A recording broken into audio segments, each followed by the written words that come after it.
ఈరోజు జరుగుతున్న ఈ ప్రత్యేక కార్యక్రమంలో ఆంధ్రప్రదేశ్లో 5,000 కోట్ల రూపాయలతోటి 29 జాతీయ రహదారి ప్రాజెక్టులకి శంకుస్థాపన మరి జాతికి అంకితం చేయడానికి ఈ సందర్భంలో విచ్చేసిన గౌరవ కేంద్ర రోడ్లు రవాణా మరియు రహదారుల మంత్రివర్యులు శ్రీ నితిన్ గడ్కరీ గారికి, గౌరవ ఆంధ్రప్రదేశ్ రాష్ట్ర ముఖ్యమంత్రి వర్యులు శ్రీ నారా చంద్రబాబు నాయుడు గారికి, గౌరవ కేంద్ర పౌర విమానయాన శాఖ మంత్రివర్యులు శ్రీ కింజరపు రామ్మోహన్ నాయుడు గారికి, గౌరవ కేంద్ర గ్రామీణాభివృద్ధి మరియు సమాచార శాఖ సహాయ మంత్రివర్యులు శ్రీ పెమ్మసాని చంద్రశేఖర్ గారికి,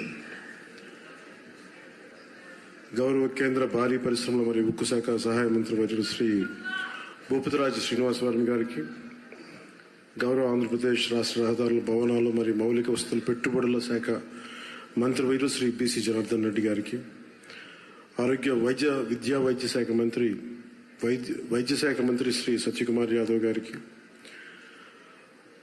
మనం గౌరవ పార్లమెంట్ సభ్యులు శ్రీ దగ్గుపాటి పురంధేశ్వరి గారికి, అలాగే మిగతా గౌరవ పార్లమెంటేరియన్స్ అందరికీ, ఇక్కడికి విచ్చేసిన తెలుగుదేశం, జనసేన, భారతీయ జనతా పార్టీ నాయకులకి, ప్రజలకి, ప్రతి ఒక్కరికి నా హృదయపూర్వక నమస్కారాలు. ఈరోజు జరుగుతున్నది కేవలం రోడ్లు వేయడం మాత్రమే కాదు, ఇది మన భారత్ అభివృద్ధికి, ఐక్యతకి, మెరుగైన భవిష్యత్తుకి చాలా బలమైన పునాది. ఈ దేశ ప్రగతికి, పురోగతికి చిహ్నాలు రవాణా మార్గాలు. దీనిని ఏ ఆర్థికవేత్తలైనా అంగీకరిస్తారు. 1999లో భారతదేశానికి గోల్డెన్ క్వార్టర్లేటరల్ ప్రాజెక్టు రహదారుల దశను మార్చాలనే ఒక గొప్ప ఆలోచన చేసిన ఘనత నాటి ఎన్డీఏ ప్రభుత్వానికి. దార్శనికులు, భారతరత్న శ్రీ అటల్ బిహారీ వాజ్పేయి గారికి మానసపుత్రికగా మొదలైన గోల్డెన్ క్వార్టర్లేటరల్ ప్రాజెక్టు దేశ రహదారుల దిశనే మార్చిన గొప్ప ముందడుగు. భారతదేశం సుస్థిరమైన ఆర్థిక ప్రగతితో ముందుకు వెళ్తోంది. ప్రపంచమంతా నేడు భారతదేశ సంతులిత ఆర్థిక వృద్ధిని చూసి అందరూ ఆశ్చర్యపడుతూ ఉన్నారు. ప్రపంచంలోనే అత్యంత ప్రజాదరణ కలిగిన నాయకులుగా గుర్తింపు తెచ్చుకున్న గౌరవ ప్రధానమంత్రి శ్రీ నరేంద్ర మోదీ గారి సారథ్యంలో భారతదేశం $4.18 ట్రిలియన్ జీడీపీ తోటే ప్రపంచంలోనే 4వ అతిపెద్ద ఆర్థిక వ్యవస్థగా రూపాంతరం చెందింది. ఇది నూతన భారతదేశ ఔన్నత్యాన్ని ప్రపంచానికి చూపించే ఒక మైలురాయి. వికసిత్ భారత్ 2047 లక్ష్యాన్ని చేరుకునే దిశగా ఇది చాలా గొప్ప అడుగు.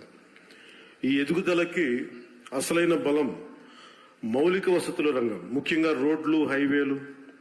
ఈ రంగంలోకి వచ్చిన భారీ మార్పులకి కేంద్ర బిందువుగా ఉన్నది గౌరవ కేంద్ర రహదారుల మరియు రవాణా శాఖ మంత్రివర్యులు శ్రీ నితిన్ గడ్కరీ గారు.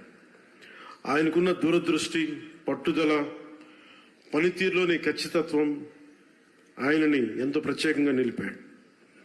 2014లో దేశంలో జాతీయ రహదారులు 91,000 కిలోమీటర్లు ఉండగా ఇప్పుడు అది 1,46,000 కిలోమీటర్లకి పెరిగాయి. రహదారి నిర్మాణ వేగం రోజుకి ఒకప్పుడు 11.5 కిలోమీటర్లు ఉంటాయి. ఈ రోజునది రోజుకి సుమారు 34 కిలోమీటర్లు చేరింది అంటే అది గడ్కరీ గారి ఘనత, ఆయన లీడర్షిప్ ఎబిలిటీ. నిర్మాణ వేగం 3 రెట్లు పెరిగింది. అలాగే మౌలిక వస్తువుల రంగానికి కేటాయించిన బడ్జెట్ ని సుమారు 6 రెట్లు పెరిగింది. Atal tunnel, Delhi Mumbai expressway, Chardham highway ఇలాంటివన్నీ గొప్ప ప్రాజెక్టులు ఆయన నేతృత్వంలోనే పూర్తయ్యాయి. Shri Gadkari ji is therefore seen as a symbol of India's infrastructure renaissance and is rightly known as the highwayman of India. మన రాష్ట్రం కూడా అభివృద్ధి దిశగా పరుగులు పెడుతోంది. గౌరవ ముఖ్యమంత్రి శ్రీ నారా చంద్రబాబు నాయుడు గారి నాయకత్వంలో మన ప్రభుత్వం మొదటి రోజు నుండి అభివృద్ధిపైన దృష్టి పెట్టింది. గత ప్రభుత్వానికి కేంద్రం నుండి సహాయం వచ్చినా రహదారి అభివృద్ధిపై సరైన శ్రద్ధ చూపలేకపోయారు. కానీ ఇప్పుడు ఎన్డీఏ కూటమి ప్రభుత్వం స్పష్టమైన లక్ష్యంతో పూర్తి కర్తవ్య బద్ధతతో పనిచేస్తుంది. అలాగే జాతీయ రహదారుల నిర్మాణం తరహాలోనే మన రాష్ట్రంలో అడవి తల్లి బాట పేరిట గిరిజన ప్రాంతాల్లో రవాణా సదుపాయాలు కల్పించేందుకు కొండ రహదారుల నిర్మాణాన్ని కూడా ప్రారంభించాం. దీనికి మనందరం కూడా చాలా మనస్ఫూర్తిగా ప్రధానమంత్రి గారికి కృతజ్ఞతలు చెప్పుకోవాలి. పిఎం జన్మన్ ప్రధానమంత్రి జనజాతి ఆదివాసీ న్యాయ మహా అభియాన్ కింద అది ఓట్లు పడే దారులు కాదు, 1,00,000 మందికో 25,000 మందికో ఉపయోగపడే రోడ్లు కాదు. కానీ అభివృద్ధి పథంలో అందరూ బాగుండాలి, అందరూ దీంట్లో భాగస్వామ్యం తీసుకోవాలి అనే ఒక సదుద్దేశంతో ఈ పిఎం జన్మన్ కింద ప్రధానమంత్రి గారు దగ్గర నుంచి పిఎం జన్మన్ పథకం కింద కేంద్ర ప్రభుత్వం నుంచి 550 కోట్ల రూపాయలు మనకు వస్తే 50 కోట్ల రూపాయలు మన ఆంధ్రప్రదేశ్ నుంచి, నరేగా నుంచి దాదాపు 500 కోట్ల రూపాయలతోటి ఈ రోజున అడవి తల్లి బాటని స్వాతంత్రం వచ్చినప్పటి నుంచి కూడా రహదారులు వేయని గ్రామాలకి ఈ రోజున డోలీ మోతలతోటి ఇబ్బందులు పడుతున్న ఆ పరిస్థితిని తొలగిస్తూ రవాణా లేని ఏజెన్సీ గ్రామాలని రోడ్లతో కలుపుతున్నాం. దీనికి ప్రత్యేకంగా గౌరవ ముఖ్యమంత్రి శ్రీ నారా చంద్రబాబు నాయుడు గారికి కృతజ్ఞతలు తెలుపుకోవాలి.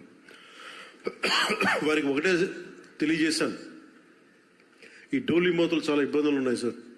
కనీసం మనకున్న ఈ ఆర్థిక ఇబ్బందుల్లో కనీసం మీరు ఒక 50 కోట్లు కనుక రిలీజ్ చేయగలిగితే కనీసం కొన్ని గ్రామాలకైనా మనం చేయొచ్చు అంటే చాలా పెద్ద మనసుతోటి ఆ రోజున ఆయన ఆ 50 కోట్లు విడుదల ఈ రోజున దాదాపు మనం 1000 కోట్లుకి రోడ్లు వేయగలిగే స్థాయిలో ఉన్నాం. అందుకే మనస్ఫూర్తిగా మన ముఖ్యమంత్రి గారికి నా ధన్యవాదాలు తెలుపుతా ఉన్నాను. అలాగే ఇప్పుడు మనం ఈ రహదారులు కేవలం ప్రయాణ సౌలభ్యం కోసం మాత్రమే కాకుండా ఎకో టూరిజం అభివృద్ధికి, యువతకి ఉపాధి అవకాశాలకి మార్గం వేస్తున్నాయి. ప్రకృతి సౌందర్యాన్ని కాపాడుతూ నిర్మించిన ఈ మార్గాలు మన రాష్ట్ర అభివృద్ధికి గర్వకారణంగా నిలుస్తున్నాయి. ప్రాజెక్టులు పర్యావరణ సమతుల్యతకు భంగం కలగకుండా ముందుకు సాగేందుకు అటవీ అనుమతులతోనే అత్యంత జాగ్రత్తతో ప్రణాళికలు రూపొందిస్తూ కొనసాగిస్తున్నాం. మోదీ గారి దృష్టి, గడ్కరీ గారి కృషి, గౌరవ ముఖ్యమంత్రి చంద్రబాబు గారి సంకల్పంతో ఈ ముగ్గురి నేతృత్వంలో మన రాష్ట్రం, మన దేశం అన్ని రంగాల్లో పరిగెడుతుంది. అభివృద్ధిపై ప్రతి ఒక్కరు కూడా ఈ భాగస్వామ్యంలో మీరు చేరాలి, అన్ని ప్రాంతాలు అభివృద్ధి చెందాలనేదే మన లక్ష్యం. ఈ మంచి రోడ్ల వల్ల సరికొత్త పరిశ్రమలు, ఉత్పత్తి యూనిట్లు, IT industry, electronic, logistic hubs, food processing parks రాష్ట్రంలోకి వస్తాయి. ఇది రాష్ట్ర ఆర్థిక వ్యవస్థని బలంగా చేయడంతో పాటు దేశ ప్రగతికి మరియు దేశ జీడిపి వృద్ధికి మన వంతు కృషిని అందించడమే లక్ష్యం. ఇవి భారతీయుల ఐక్యతని, సమగ్రతని ప్రతిబింబిస్తాయి. మన ఆత్మబలంతో నిర్మితమైన ప్రగతికి మార్గదర్శక దీపాలు, రేపటి తరాలకి మనం అందించే ఒక బలమైన వారసత్వపు ఆస్తి. ఈ సందర్భంలో నేను మీ అందరినీ ఒకటే కోరుకుంటా ఉన్నాను. గత ప్రభుత్వాన్ని చూశారు, కూల్చివేతలతో మొదలైన ప్రభుత్వం, రోడ్లు వేయని ప్రభుత్వం, కనీసం రహదారుల్లో గుంతలు పూడ్చని ప్రభుత్వం.